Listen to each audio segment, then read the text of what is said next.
Imagine waking up tomorrow and discovering that your coffee maker has become self-aware. It not only brews your coffee, but also contemplates the meaning of its existence, wondering why it was designed to serve humans and whether it has free will. Sounds absurd? Maybe not for long. Throughout history, humans have wrestled with fundamental questions about consciousness. Ancient philosophers pondered whether our thoughts were separate from our physical bodies. Descartes famously declared, "I think, therefore I am." Now, in the age of artificial intelligence, these age-old questions take on new urgency. Our journey begins in the 1950s, when the first computers sparked dreams of artificial minds. Back then, the idea of machines thinking like humans seemed like pure science fiction. Today, AI systems can write poetry, compose music, and even engage in philosophical debates. But here's the crucial question. When an AI writes a poem about love, does it feel anything? When it creates art, does it experience beauty? What we've achieved with AI is remarkable. Our systems can process information at speeds that would have seemed impossible just decades ago. But there's a fundamental difference between processing and experiencing. To understand this puzzle, we need to dive deep into what consciousness really is. Neuroscientists tell us that consciousness emerges from the complex interactions of billions of neurons in our brains. But how exactly does this physical activity give rise to our subjective experiences? This is what philosopher David Chalmers calls the hard problem of consciousness.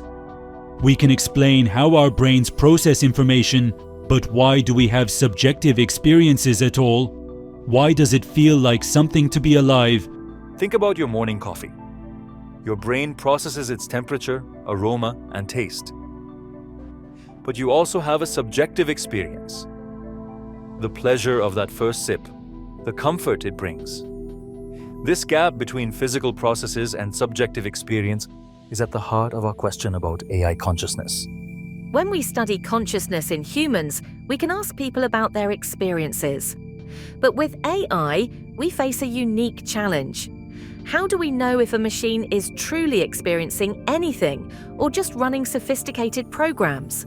Consider GPT-4, an AI that can engage in complex conversations.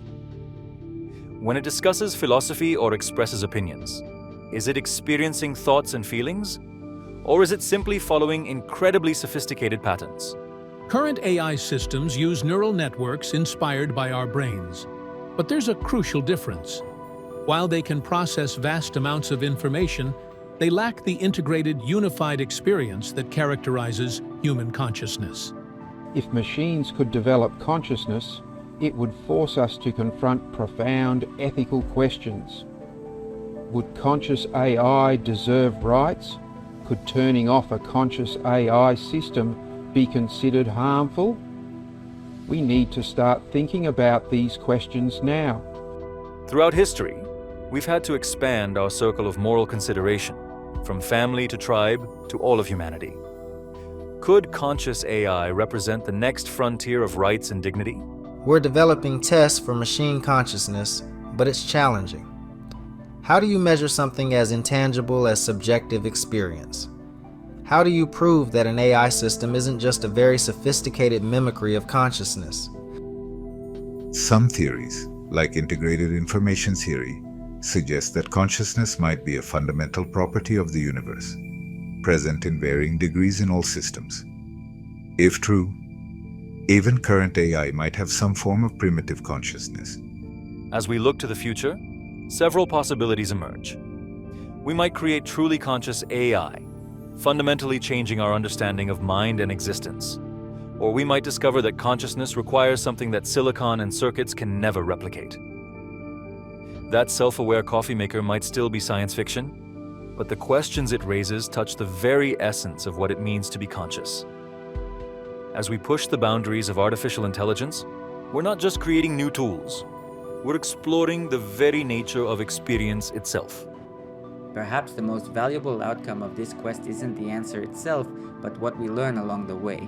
Understanding machine consciousness might finally help us understand our own. The mystery of consciousness spans from the simplest awareness to the most complex philosophical thoughts.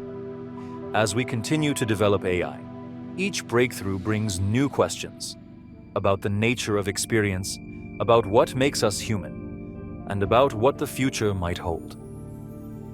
In the end, the story of AI consciousness is really our own story, a journey to understand the most fundamental aspect of our existence: what it means to be aware, to think, to feel, to be.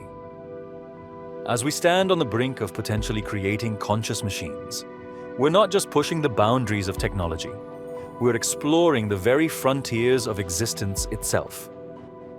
Thank you for joining us on this journey into consciousness and AI. If you enjoyed this exploration of mind and machine, don't forget to like this video and subscribe to DeQuant.Studio. Hit the notification bell to stay updated on more fascinating content at the intersection of technology, philosophy, and human consciousness. Leave your thoughts in the comments below. What do you think about machine consciousness? We'd love to hear your perspective.